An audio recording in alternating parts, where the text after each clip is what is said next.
Tollywood থেকে বলিউড সবখানেই নিজের অভিনয় শৈলীর ছাপ রেখেছেন স্বস্তিকা মুখোপাধ্যায়। এবার তাকে দেখা যাবে এক জটিল ও রহস্যময় চরিত্রে।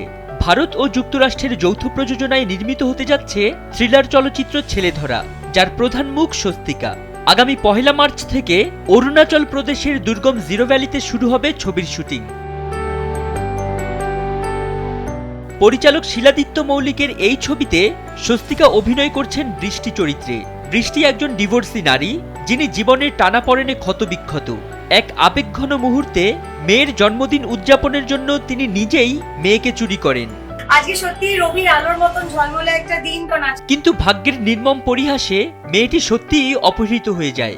এখান থেকেই শুরু হয় এক রুদ্ধশ্বাস রোড জার্নি, যা বৃষ্টিকে নিজের ভেতরের সাহসের মুখোমুখি দাঁড় করায়। স্বস্তিকার মতে, বৃষ্টি এমন এক নারী যাকে সহজে ভালো লাগবে না, কিন্তু তার মাতৃত্বের লড়াই দর্শকদের নাড়িয়ে দেবে। ইতালীয় সিনেমাটোগ্রাফার ভিনচেনজো কন্ডোরেল্লির ক্যামেরায় বন্দী হবে অরুণাচলের পাহাড় আর কুয়াশার মায়াবী নিসর্গ। প্রযোজক অনিন্দিতা মুখোপাধ্যায় ও প্রতীক মজুমদারের লক্ষ্য ছবিটি আন্তর্জাতিক চলচ্চিত্র উৎসবগুলোতে পৌঁছে দেয়া। মাতৃত্ব, অপরাধবোধ আর ডার্ক হিউমারের এক অনন্য মিশেল হতে যাচ্ছে এই ছেলেধরা।